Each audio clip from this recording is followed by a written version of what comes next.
Good afternoon. I'm Bernadette Suker from St. Gabriel and will be moderating today's webinar.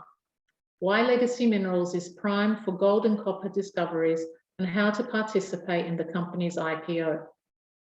On behalf of today's hosts, I extend a warm welcome to you, our shareholders, family and friends, and thank you for your support of Legacy and its founders. This webinar will consist of a presentation by Legacy Minerals Management and will be followed by a Q&A session. We anticipate the webinar will run for 30 minutes.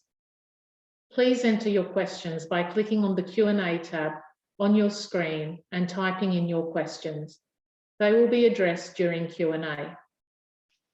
Now, before I introduce our hosts and speakers, please reflect on the following. How lucrative are commodities in our world today?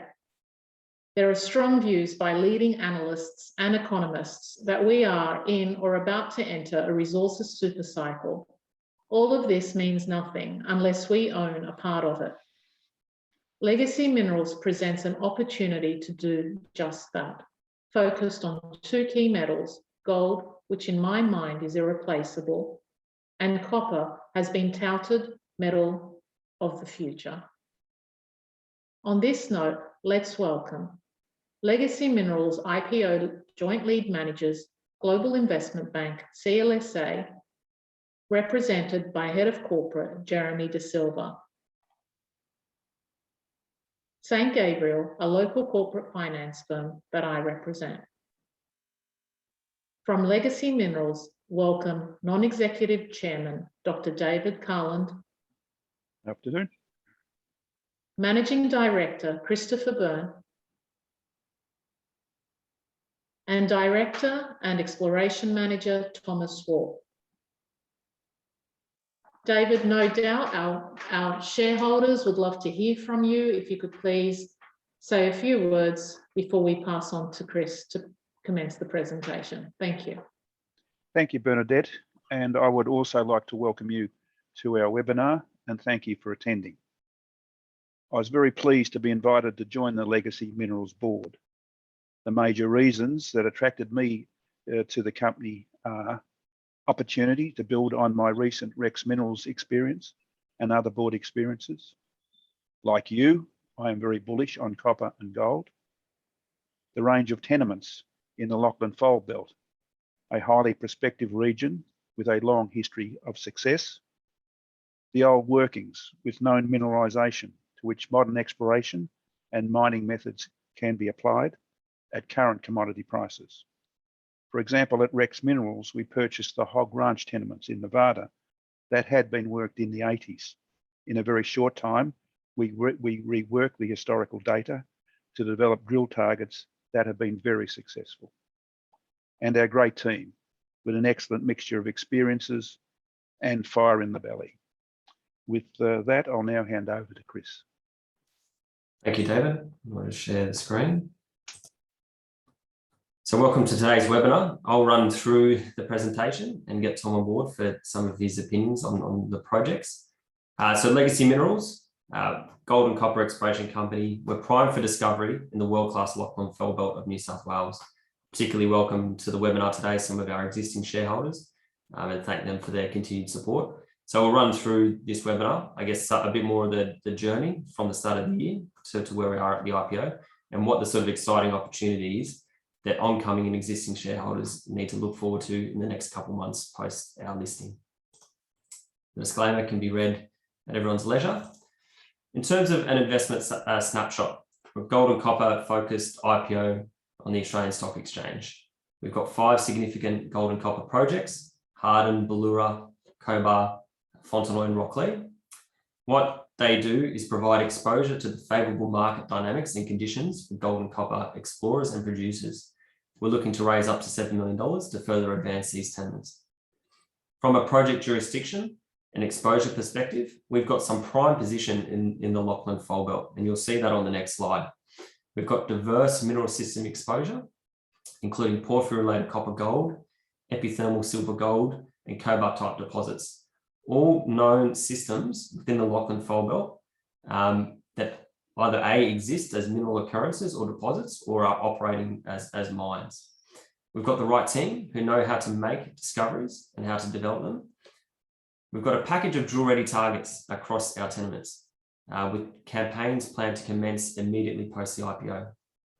The use of funds under the maximum subscription of 7 million gets us 20,000 metres of drilling across the next 2 years. So that's significant when you look at some of our projects. When we talk high-grade, shallow targets, there's multiple opportunities for discovery. And for those that know the exploration space, discoveries are what drive, they're the key catalyst for any share price movement in an exploration company. And that's what Legacy Minerals is focused on. Our projects exhibit significant exploration potential. In particular, we're very focused in the short term on our high-grade and shallow exploration targets, which also present us and oncoming shareholders near-term resource definition opportunities. We've got immediate news flow, and that comes from our drill campaigns that we've got lined up to commence towards the end of this month in August. And we're expected to see quick turnaround times for assays. So we're very much separating ourselves from a lot of the market out there in terms of securing rigs, securing drill access, and securing assay turnaround times that mean we can get that news flow out. The proximity of our tenements means that we're going to be moving the rigs immediately from our high-grade targets at the Bluera Mine prospect down to our high-grade gold targets at Harden. So we'll see a continuous news flow for those initial 3 months. In terms of what we're looking at and what makes us excited, this is a rock chip that was taken by our exploration team earlier this year with some of the funds used from our previous raise. So this rock chip graded 20 grams per tonne gold, 460 grams per tonne silver, 6% copper, and almost 9%, or a bit over 9% lead and zinc. That's significant. And what we're looking to do with our drill campaigns is follow up on these high-grade bonanza grades post the IPO. In terms of the project portfolio, the Lachlan Fold Belt, it's home to several world-class mines, most notably Cadia Ridgeway, owned by Newcrest, with an endowment of 50 million ounces or a resource. Cow, 11 million ounces, and the Peak Gold Mines, which the deposit size 10 million tonnes at a high grade, 7 grams per tonne gold. It is a polymetallic region as well. The jurisdiction of the Lachlan Fold Belt has excellent infrastructure. It's mining friendly and exploration friendly. Importantly for Legacy Minerals, it's accessible. It affords us cost-effective year-round exploration. So there's a lot of synergies that the company gets from having our tenements all centrally located. And that means cost savings in terms of mobilisation, demobilisation, and allows us to really extract as much benefit from the funds invested into the company as we possibly can.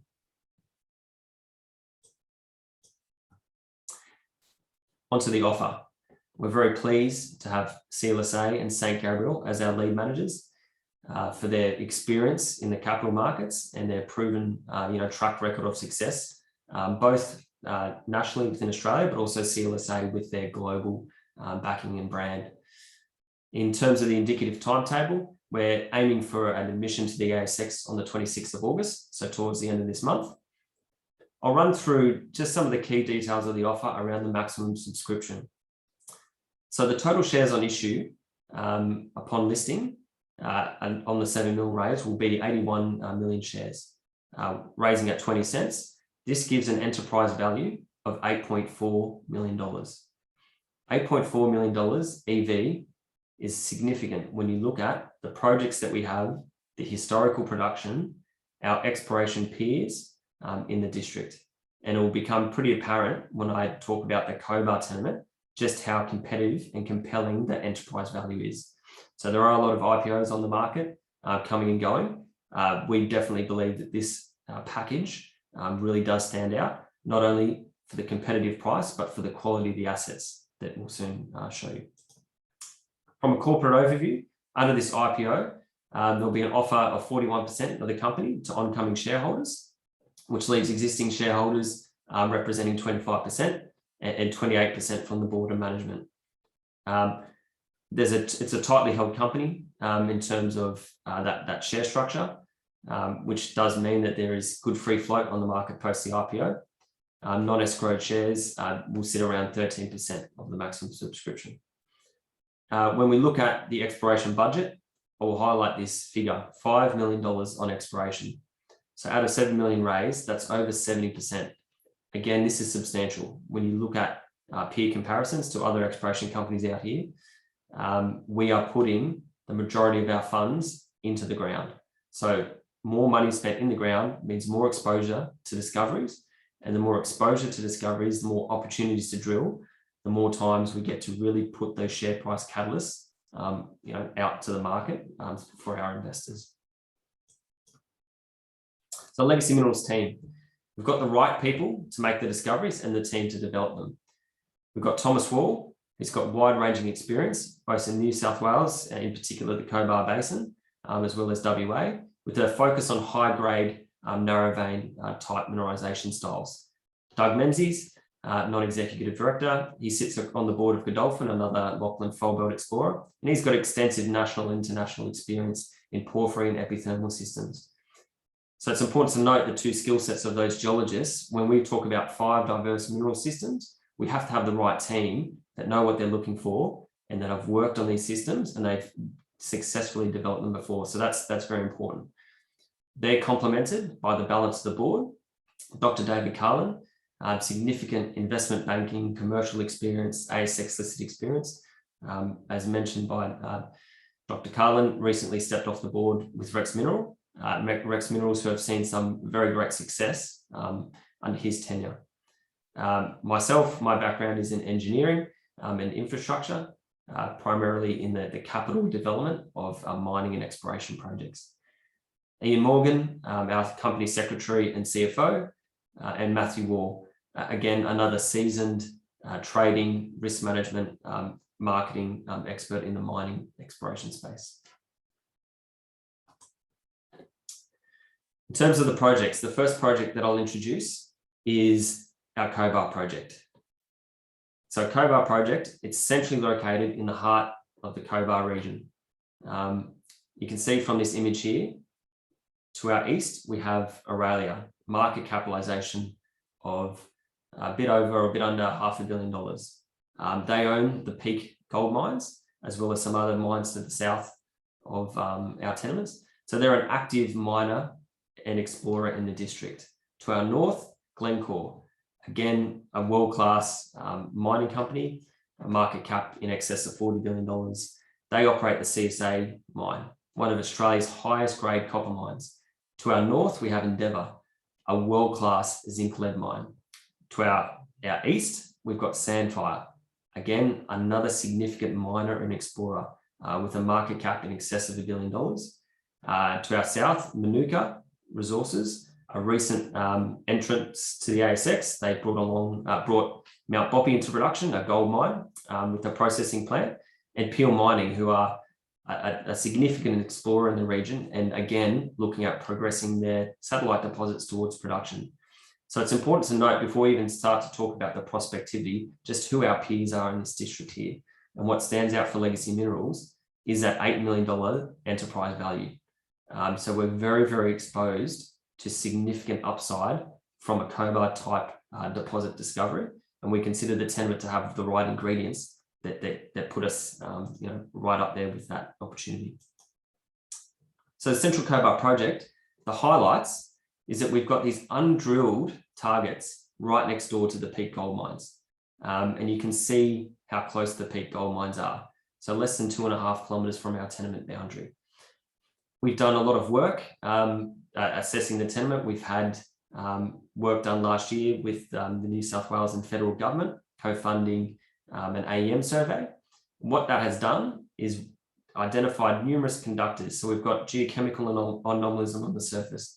We're seeing geophysical anomalism on the surface. We've got the golden lag up to 1.5 grams per tonne and 0.43 grams per tonne. That in itself is a significant result. And I say that is significant. That is a historic sampling of the lag done by CRA.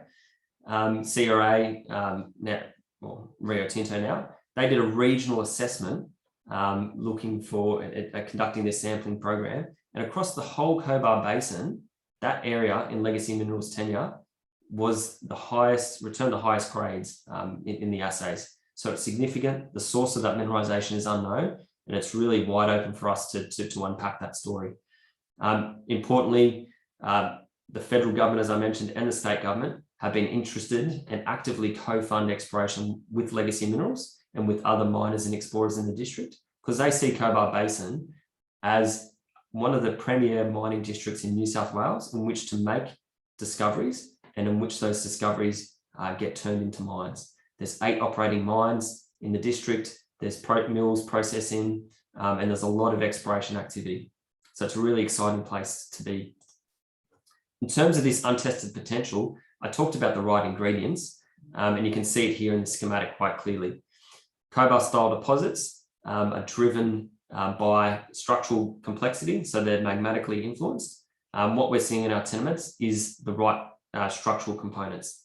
We've got that geochemical anomalism, so we're seeing gold in the lag on surface. So there's a mineralization that's present. We've got geophysical anomalism. When you layer those up, that's levels of confidence. So that gives us confidence to drill some of these targets and really test out their potential to host these world-class, Cobar type deposits. A discovery there, we sit not only neighbouring world-class mines and deposits, we are less than 5 kilometres from the town of Cobar. So we're not talking about an exploration made out in the Northern Territory or a remote location. We've got close proximity to infrastructure and a skilled workforce. What that really does do is it drives down or increases the feasibility of any discovery. There's lots of mills looking for high-grade ore in the district, and there's a lot of opportunity. I'll just highlight again how close we are to those Peak gold mines. We're sitting on the Cobar Fault, which presents itself at surface, where we've got the Great Cobar mine there, and that's the Peak gold mines, 10 million tonnes at 7 grams per tonne. I'll invite Tom to say some words on why he's excited about the Cobar project as well. So thanks, Tom, if you want to. Yeah, thanks, Chris. I've spent just over 3 years working at the Peak Gold Mines, and I finished up there as a senior exploration geologist. This ground that we've picked up to the west by Legacy Minerals is based on good science by the Geological Survey of New South Wales.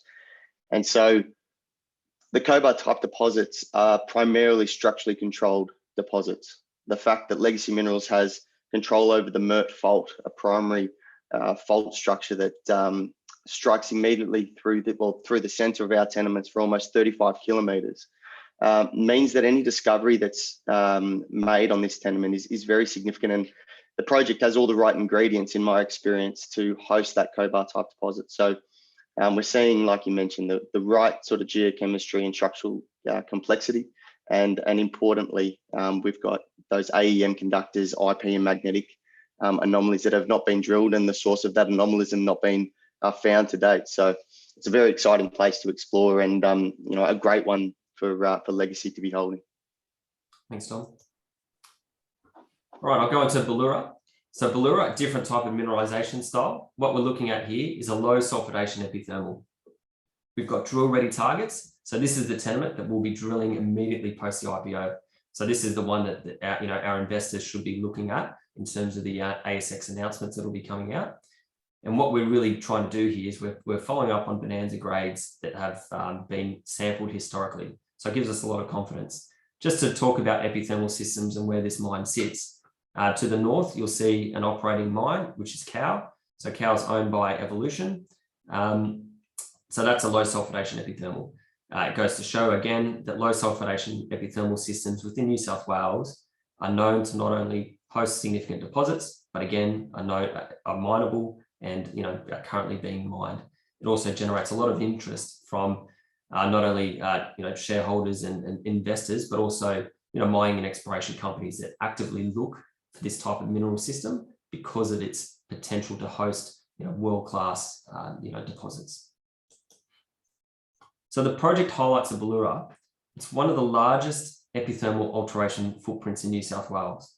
So when you read that sentence in the context of the statement with Lake Cow being 100 kilometres to our north, that's significant. What we're seeing here is a mineralization footprint on surface that extends for 27 kilometres in a halo. It's significant. We've got bonanza silver grades and high-grade gold and base metals. samples that were taken from some of the unmined areas. So that's at the Bluera mine, graded up to 3,700 grams per tonne silver, almost 7 grams per tonne gold, greater than 50% lead and zinc, and 6.4% copper.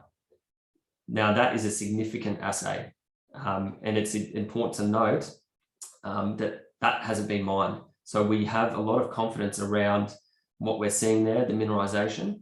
And again, it's a real standout in Legacy Minerals as a company, our portfolio, to have a tenement like this in a project like this. And you'll rarely find a low sulfidation system of this scale and of this grade, in the hands of such a small company like us. Again, emphasizing that 8.4 million enterprise value. What we're seeing here across this project area, multiple high priority targets. We've got the Mimar prospect, 5 meters wide and strikes for over 2 kilometers. So that's veining at surface. Rock chips there went up to 39 grams per tonne gold with multiple samples over 0.5 gram, heavily mineralized.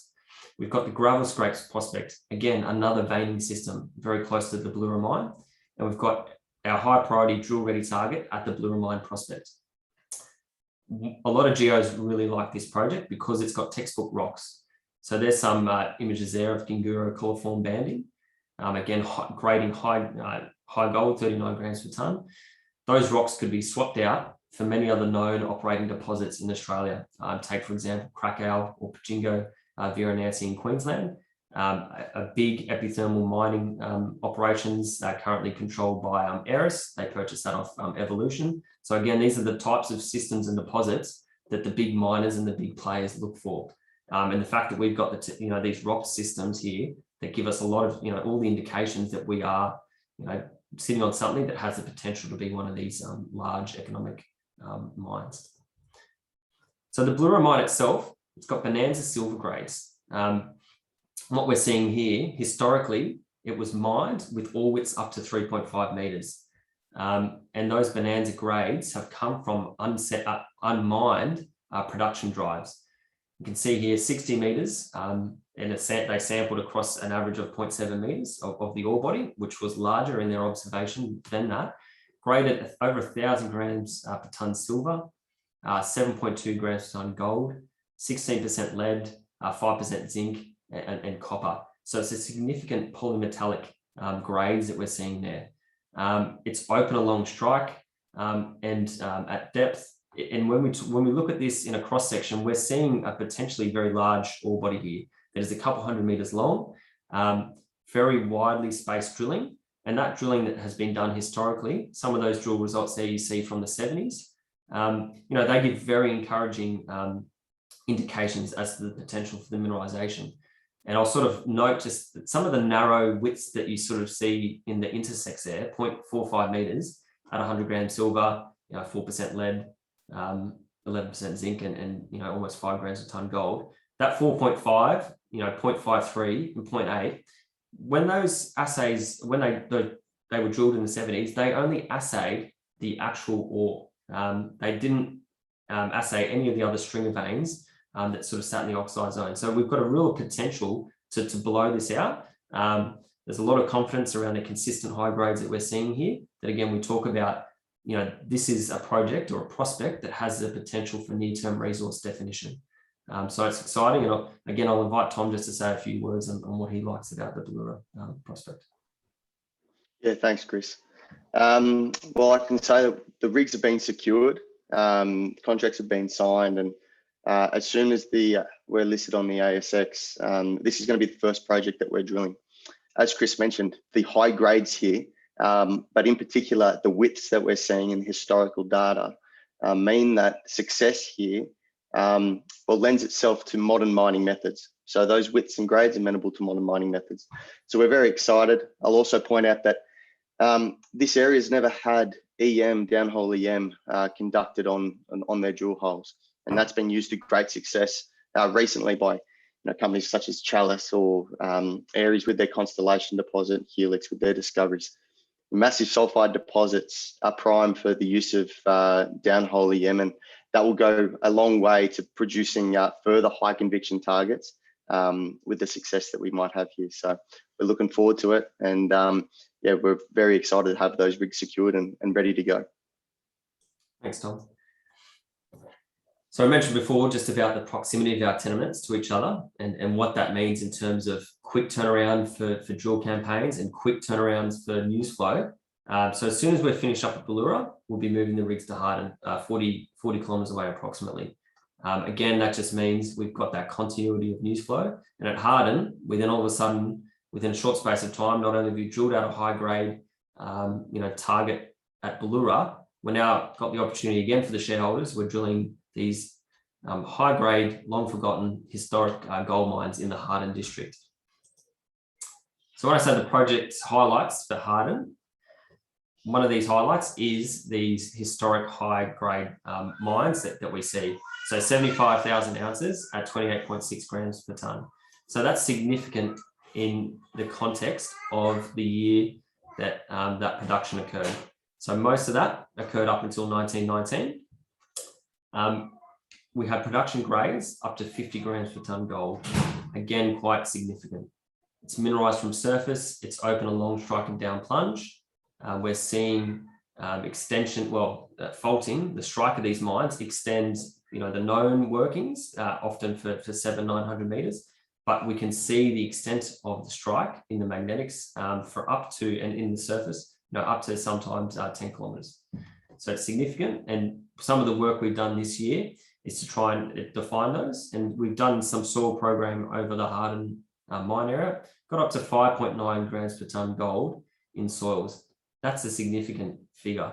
When you look at, you'd be hard pressed to go on the ASX and find another company that's pulling those types of results from a soil campaign. This isn't rock chips. The mineral system is low sulfide quartz vein. Multiple shoots exist here. So not only do we have the opportunity to potentially define one lode, we're talking about multiple lodes. What gives us confidence in this tenement is not only the historic production, but some of the previous high-grade intercepts done by mining and exploration companies in 1981 or 1980s. 3.6 meters at 21.7 grams per tonne gold, and 3 meters at 10 grams, including one at 19. Shallow, high-grade hits. If we're to replicate that sort of drilling as a listed company, that's going to excite a lot of people in the market. This is a cross-section of the mines. And again, we spent a lot of time, the exploration team, really modeling these, increasing our confidence on the geology, on the dip of the mines. And that allows us to drill these, right away. We know what we're looking for. There's proven extensions of the Harden and McMahon's Reef strike, in particular, the drilling by Alkane, which you can see the visible gold in the drill core in this image on the left. That comes from beneath the McMahon's Reef gold mine. So what that proves is that these mines extend at depth. So that means it's wide open for us to drill underneath Harden. And you can see the top image there, the Harden mine, it hasn't been drilled. So since 1919, that mine is wide open for us to make that discovery and prove that extension at depth. And I'll talk just a little bit around a good market comparison. Dargues Reef was recently purchased by Aurelia in November last year for $200 million. So Dargues Reef is a gold mine hosted in the granodiorite. It's about 150 kilometers to our east. It's an intrusion-related system with this high-grade gold and quartz. And they've defined roughly 350,000 ounces in resources. So what you're talking is that the market sees extreme value in these high-grade, shallow deposits that really present opportunities for, we talk about near-term resource definition. That also means near-term resource development. When you talk about being mineralized from surface and you're talking about high-grade gold, it opens up the door not only to on-site processing, but toll processing. So it's a very attractive piece of our legacy minerals, in the tenement, which complements the portfolio well. I'll now go on to the Fontenoy and Rockley tenements. So Fontenoy is a gold copper VHMS system, and Rockley is a porphyry copper related. What they represent in our portfolio is this pipeline of potential company makers. So we're talking 5 high quality projects. Out of those 5 high quality projects, we've got multiple prospects. So we've got just exposure after exposure to discovery. So it really gives the company significant depth, which is very important for small exploration companies like us. It's lots of targets and there's lots of opportunities to really make those discoveries. So Fontenoy, it's exhibiting significant scale. And so that scale is not only the representation in the surface signature. So we've got geochemical anomalism over an 8-kilometre strike length. So 8 kilometres. It's been very sparsely drilled by some previous explorers in the 90s and early 2000s. What they got is some significant drilling. The grades are 79 metres at almost 3% copper from surface. And another one there, I'll just read out, 22 metres at 0.67 gold, grams per tonne gold from surface. What we're seeing here is really consistent high, moderate to low grade intercepts. What's important to note there, when you put the limited drilling across that 8-kilometre strike with these broad, average to low grade intercepts, they're very indicative of, potential pre-discovery holes. If you were to look at, examples of companies that have, been searching for either large porphyry systems, they're not uncommon to see these big broad intersects before you actually hit, your high grade structurally controlled zone. So that's very much what we're targeting here. And it's very, very, very wide open in terms of the opportunity to sink the holes along this strike. And what we're chasing, a good example of a VHMS deposit nearby in the Lachlan Fold Belt. Again, the right location. We know that these types of systems, discoveries transition to mines, is the McPhillamys deposit, 2 million ounces, and they're currently heading towards production. Tom, did you want to give us some words on Fontenoy and what you like about the project? Yeah, sure, Chris. Yeah, from the exploration side, we're really excited about this because it has many similarities to the great success that Staveley Resources down in Victoria. The exploration strategy that they implemented can be effectively applied here.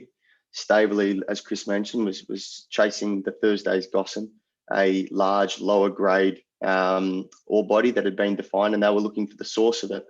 And it wasn't until they changed their mindset to start looking for the potential feeder zones, these moderate to high grade structurally controlled deposits, that they actually came across what's now known as the Cayley Lode, extremely high grade copper deposit. We believe that the structural potential on this tenement just hasn't been tested. And given the huge anomalism across 8 kilometres, which is a very large system, we believe there's great potential for this project to host that. And so we're going in there with structural modelling, and we're going to be defining some high conviction drill targets for drill testing later next year. Thanks. Thanks, Tom. So Rocklea, it's last, but it is certainly not least in the portfolio. Rocklea is a fantastic tenement for its copper, gold, porphyry related prospectivity. So in 2019, the New South Wales Government, Geological Survey and Kennex commissioned an artificial intelligence report to determine areas within New South Wales to be prospective for porphyry related mineralisation. Again, the government, active interest in trying to assist exploration and mining companies to find deposits and, generate tax and jobs for the state. So their survey, it's important, this is a great part of the Rocklea story, identified our tenement area that Legacy Minerals holds to be the most prospective for porphyry related copper mineralisation within the entire Rocklea Goulgong volcanics. And that's important when you put it in perspective of who our neighbours are. So we are surrounded by companies like Alkane, Anglo American, and the world's largest copper producer, Freeport-McMoRan. And for an independent third-party assessment to determine that our ground is more prospective than some of these world-class, miners is quite a statement. So that prospectivity comes from a lot of factors. We're sitting in the right rock group, the Ordovician, Macquarie Arc, so that hosts the Cadia Ridgeway deposit.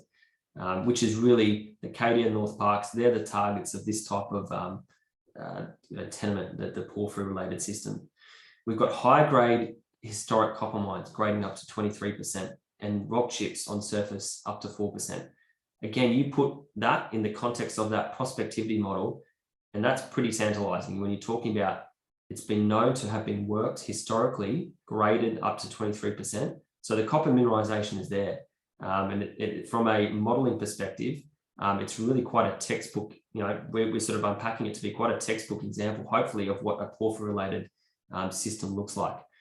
To again add to the prospectivity of our tenement, less than 15 kilometres to our south is a known porphyry deposit owned by the London Stock Exchange listed Extract Resources. They recently drilled 920 metres at 0.3% copper, including a high-grade zone of 156 metres at almost 0.5, a significant intercept. So it goes to show that we are in a district that is known to host porphyry mineralisation. With that assessment, we've got the geochemistry. It's a pretty exciting place to explore. Tom, did you want to add any words to the Rocklea tenement? Chris, only just to say to those listening that what we're seeing there, the high grades in copper, the rock chips and the historic mining, as well as the large amount of silicification that we see on surface, it fits very well the porphyry exploration model that we have for the tenement, and it indicates we've got all the ingredients that indicate a porphyry deposit at depth driving the mineralization that we see on surface. An example of the sort of mineralization that we see there is the giant resolution porphyry, in North America, where the old timers mined those high grade, narrow vein copper deposits and bumped into the porphyry at depth. So these porphyry systems can drive those high grade zones and be hiding in under, these potential silica caps that we're seeing on the tenement. So it's a great tenement and highly prospective.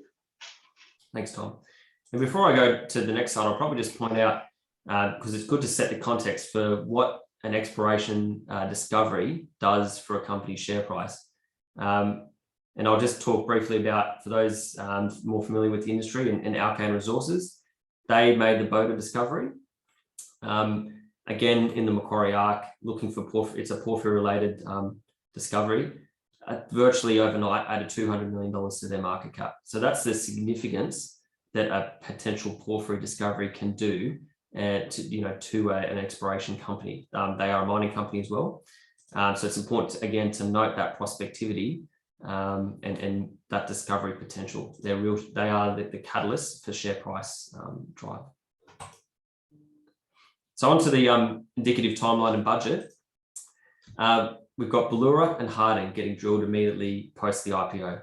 So we talked about those rigs, the contracts are signed, we've got the labs lined up. So that means that shareholders should be expecting, day dot upon listing, the first announcement will be, an update on where those rigs are at. We've tightened up, as I said, the timeframe for our assay turnarounds. So we're not expecting shareholders to have to wait 3 months to see the results of the assays. We're looking at short-term turnarounds. And I guess that's very important to note in our portfolio is that we've balanced, porphyry discoveries or cobalt type discoveries. They can be long journeys, towards great success.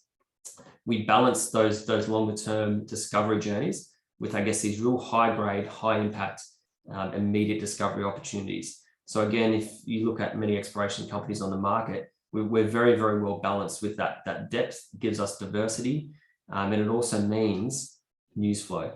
So we've got, $5 million gets us 20,000 meters of drilling over 2 years. So that's multiple drill campaigns across all of the tenements. When I say multiple drill campaigns, it's preliminary and then, tertiary drill campaigns as well. And the importance of those secondary drill campaigns is that it does allow us to look at resource definition campaigns. So again, that's important in terms of those use of funds, because of our high grade, shallow nature. That's a pretty compelling, investment case, is to say that on 2 of our projects, with the use of funds, we've got the potential opportunity to find some near-term resource, and look at declaring a maiden resource. Again, that's an opportunity that you won't see in many other junior exploration companies or companies looking to float. When I talked about the generative works across our tenements that present the pipeline of potential company makers, we're talking about these targeting works. So we've finished up 1,000 meters of 1,000 kilometers, sorry, of flown aerial magnetics and radiometrics across Cobar. That's getting interpreted by the government now. They'll give us that data towards the end of this year. We've got lots of soil campaigns, other geophysical campaigns. What that does is that in addition to our really high impact news flow from the drilling, we've got all these really good supplementary news flow that come from really define, and that what they do is they define high conviction targets. So again, it gives the market, it'll highlight the prospectivity of our tenements as really target rich areas. And then obviously using systematic exploration, that helps us define, determine, and drill the most compelling targets. So there's a very systematic order in that approach. And the reason is 20,000 meters, we want to make sure that, we get the absolute best bang for buck. So we're drilling the most high confidence prospective targets first. So in summary, Legacy Minerals, we are primed for discovery. We've got drill ready targets, we've got the drill rigs, and we've got all the access and permits in place to really hit the ground running. We believe it's a fantastic IPO investment opportunity. We've got a great position in the Lachlan Fold Belt amongst some world-class miners and explorers, and we're giving our shareholders significant exposure to potential discoveries of world-class deposits. The tenements exhibit significant exploration potential. We know that through the historic production. We know that through these high-grade, gold in rock chips, silver that we're seeing.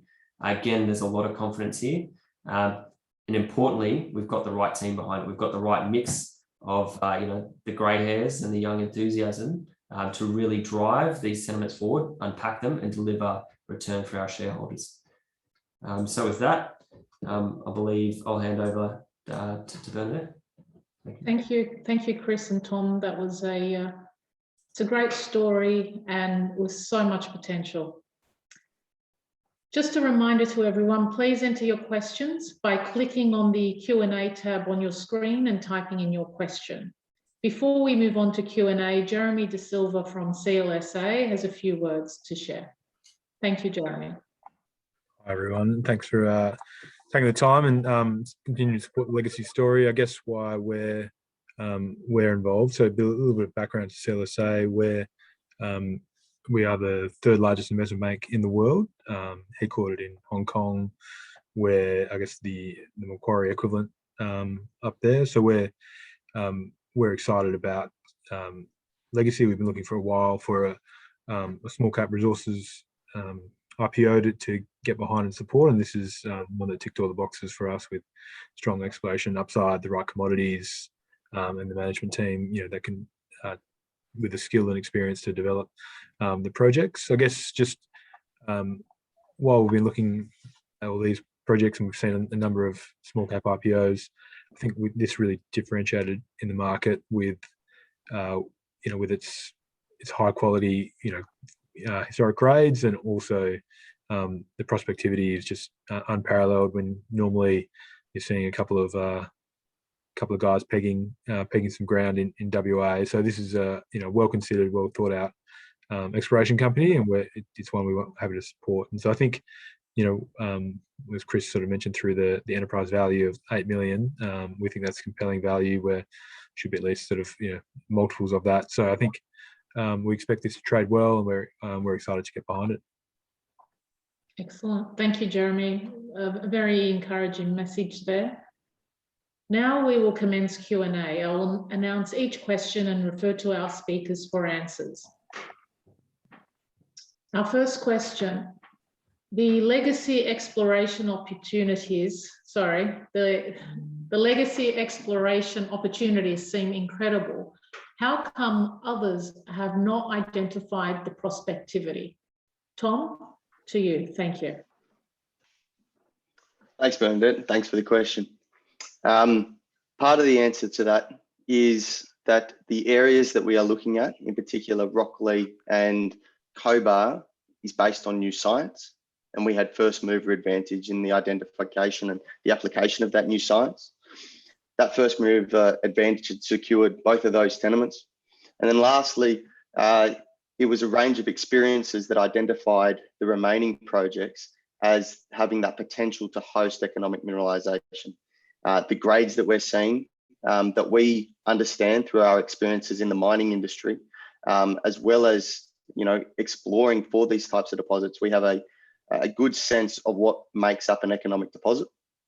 And we believe that these were misidentified as being either too small or unattractive. And given our experience, these are all in their own right company maker projects with the grades and widths to facilitate modern mining methods. So we're very excited to be the ones that have realised what's there for the taking and be the first ones to really dig into the value that could be created from exploring these tenements. Thank you, Tom. Our next question, why invest in Legacy Minerals as opposed to another exploration company?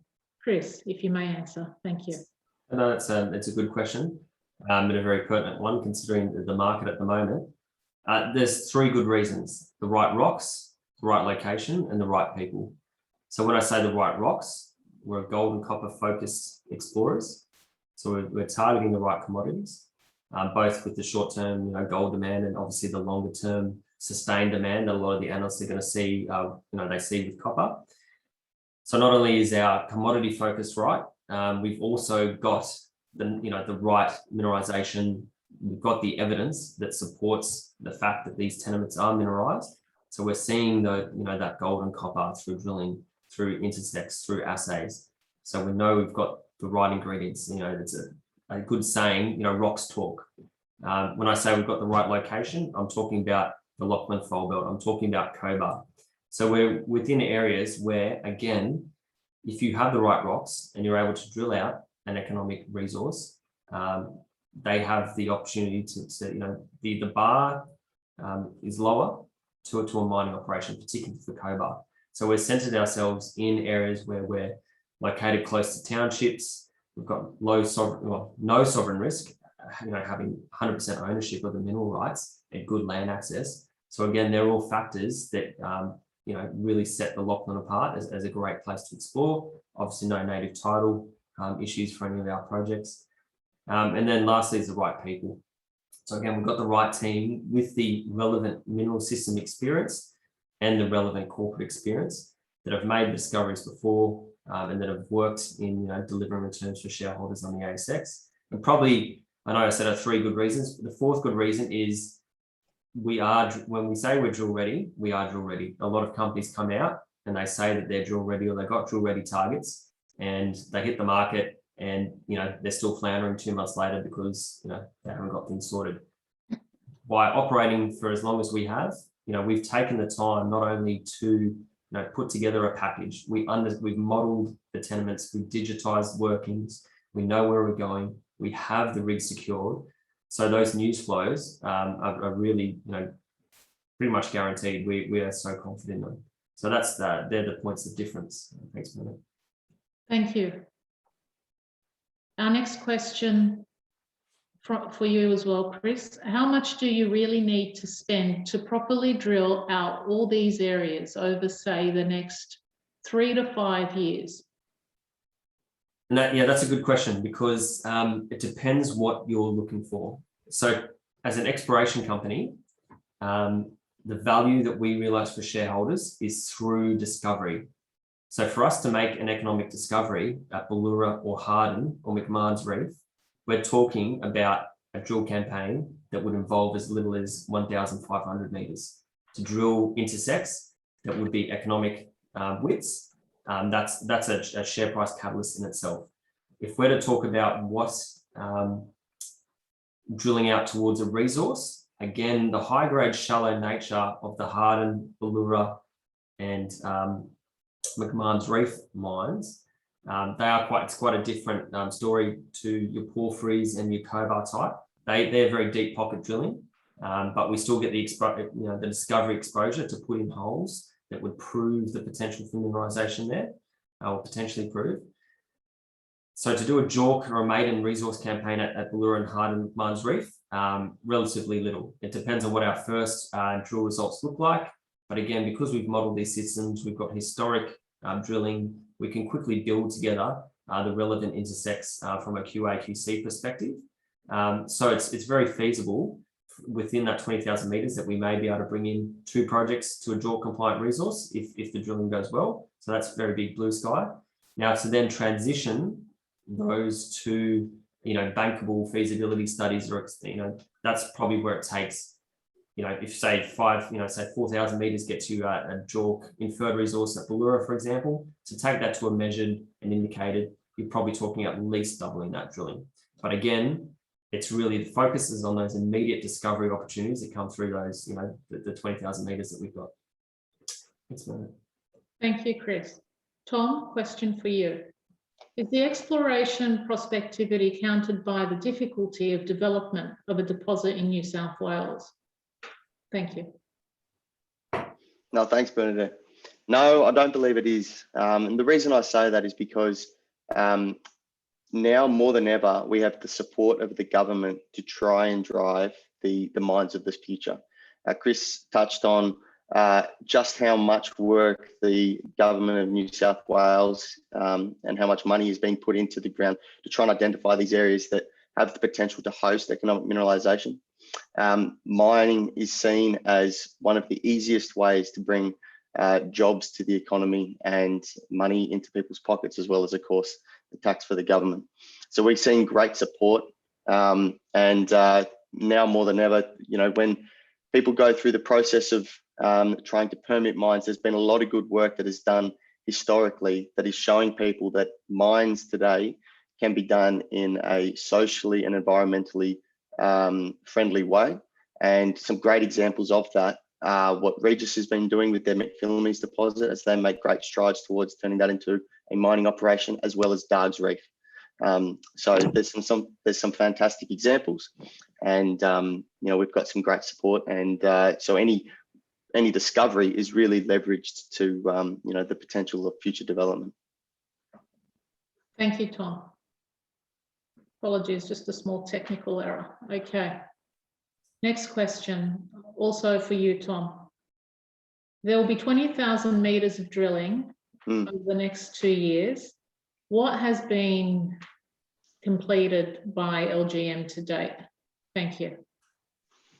That's a good question.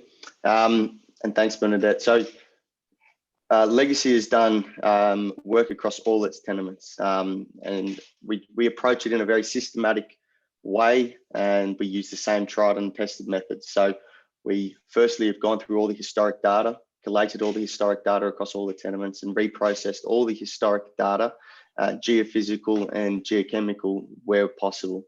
That work has delivered us some very significant exploration breakthroughs, and made it clear what the strategy is for a number of those projects going forward will be. Just recently, we've completed IP and magnetics at Ballura. We've just completed aerial magnetics and radiometrics at Cobar, as well as the AEM survey flown across the Cobar tenement just last year. So we continue to do work. We don't sit on our hands, and that work is delivering some very high conviction targets and some very pleasing results as well. Chris touched on the soil sampling that was recently completed at Harden, and that soil sampling, we're pleased to say, has identified that mineralized strike to be open both east and west. So that's a strike of over 900 meters. So there's some great work that has been done, and we continue to do that. There's plenty of work still planned, and we're actively doing work as we speak. Thanks, Belinda. Thank you, Tom. Chris, next question for you. Are there any Aboriginal claims on these areas? Yeah, so Any list of such? Thank you. Yeah, okay, that's a good question. And again, when I talked about the right location Lachlan Fold Belt and the way that Legacy built our portfolio, is we did it in such a manner where we filtered out projects where there would have been risk from any native title claims or significant cultural heritage sites that would have impeded any exploration success. So the short answer is no.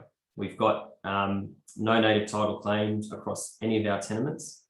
In terms of the tenure, around 98 to 99% of the ground that Legacy controls, or that we've got our granted licenses over, are freehold or Western Lands lease. So they're essentially land which has native title extinguished. There is some Crown land, but again, that Crown land has no native title determinations across it.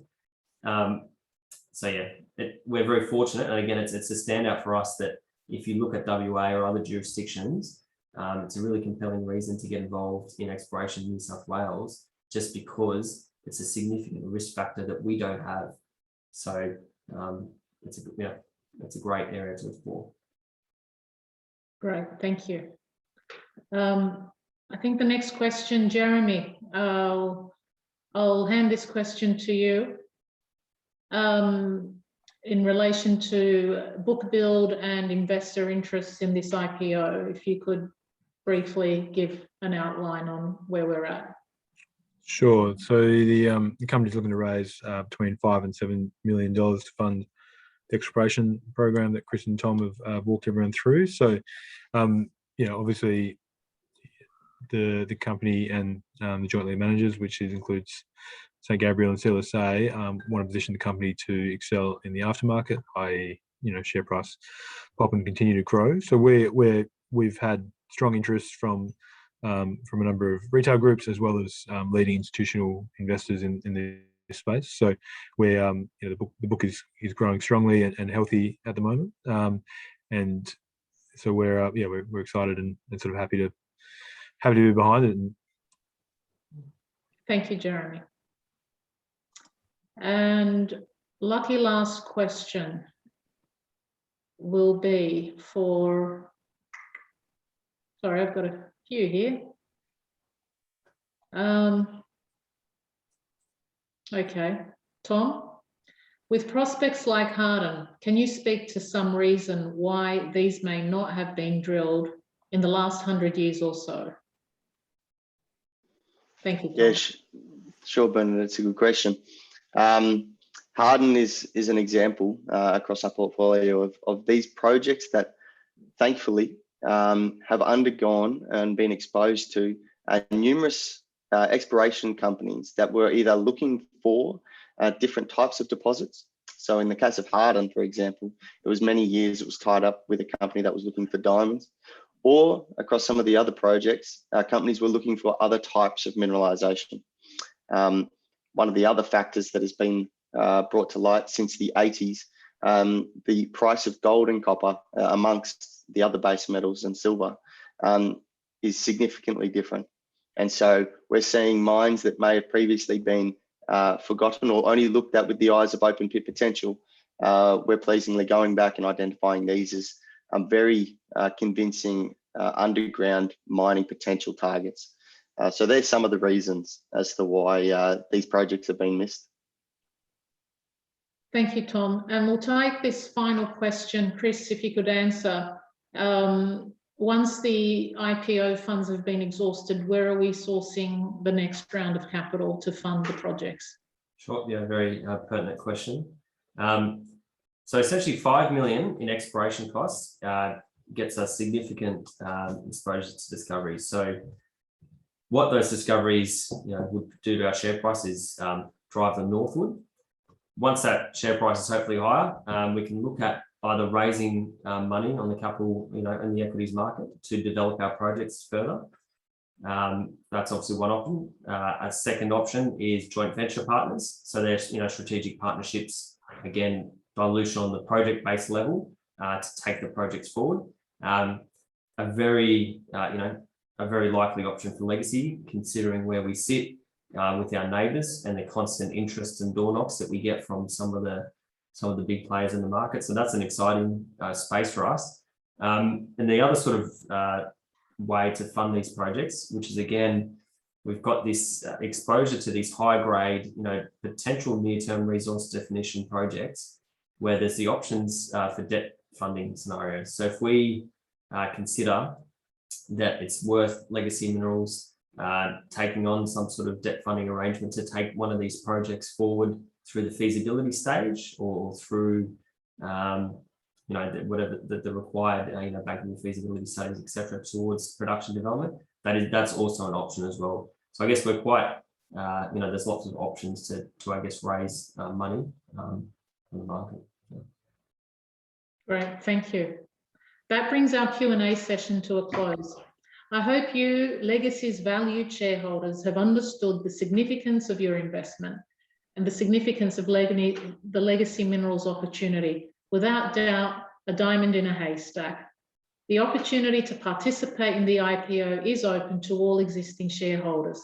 20 cents a share, raising up to 7 million. The company would have already sent through the prospectus, though you may also access the prospectus and complete your subscription through the website legacyminerals.com.au. We encourage you to share this opportunity with other potential investors you may know. The joint lead managers are managing investor and broker allocations. Investor interest is strong. We are here to answer your questions, both Legacy Minerals and the JLMs, through phone or email. Thank you and good day. Thank you. Thank you.